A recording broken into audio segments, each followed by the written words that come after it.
تاہم خداوند میں نہ عورت مرد کے بغیر ہے نہ مرد عورت کے بغیر۔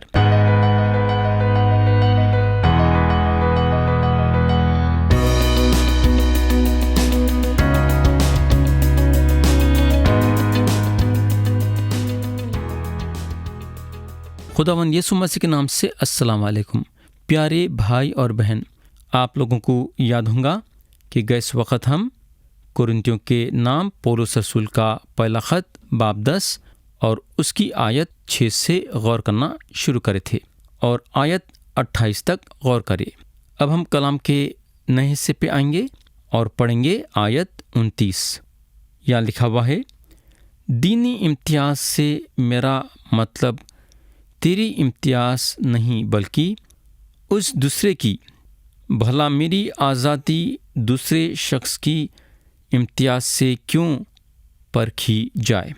تو بولنے کا مطلب یہ ہے کہ کمزور بھائیوں کے لیے ان کے لیے ایک حد کیوں ٹھہرائی جانا۔ آیت 30 میں انہوں بولتے ہیں، اگر میں شکر کر کے کھاتا ہوں تو جس چیز پر شکر کرتا ہوں اس کے سبب کس لیے بدنام کیا جاتا ہوں۔ تو پولس کا یہاں یہ سوال ہے کہ دوسرے کے ضمیر کے لیے ان کو بدنام کرنا اچھی بات نہیں ہے۔ ایک بڑا قاعدہ رکھتے ہوئے انہوں یہ سوال کا جواب دیتے ہیں۔ آیت 31 میں انہوں بولتے ہیں، پس تم کھاؤ یا پیو یا جو کچھ کرو سب خدا کے جلال کے لیے کرو۔ پیارے بھائی اور بہن، پولس چند قاعدے رکھتے ہیں اور رکھے ہیں جس کا تعلق مسیحیوں کے آزادی سے تعلق رکھتا ہے۔ اس میں کا ایک قاعدہ یہ ہے جہاں انہوں بولتے ہیں، سب چیزیں میرے لیے روا تو ہیں مگر سب چیزیں مفید نہیں۔ انہوں یہ بھی بولتے ہیں، ساری چیزیں روا تو ہیں مگر سب چیزیں ترقی کا باعث نہیں۔ اب یہاں انہوں بولتے ہیں، تم کھاؤ یا پیو یا جو کچھ کرو سب خدا کے جلال کے لیے کرو۔ تو پیارے بھائی اور بہن، یہ ایک ایسا امتحان ہے جو ہر یسوع مسیح پہ ایمان رکھنے والے کو اپنے زندگی میں لاگو کرنا ہے۔ یہ نہیں رہنا کہ کیا میں یہ کرنا یا کیا میں وہ کرنا کیا۔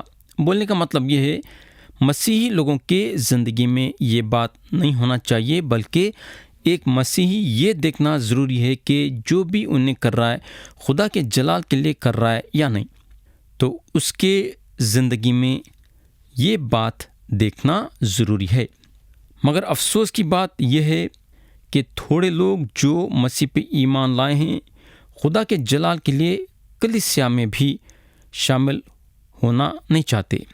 کلیسیا میں شامل ہوتے تو ضرور ہیں مگر خدا کے جلال کے لیے نہیں، بلکہ دوسرے وجہ کے لیے، یعنی کہ اپنے فائدے کے لیے کلیسیا میں شامل ہوتے ہیں، یا پھر لطراپن کرنے کے لیے یا کسی کی شکایت کرنے کے لیے۔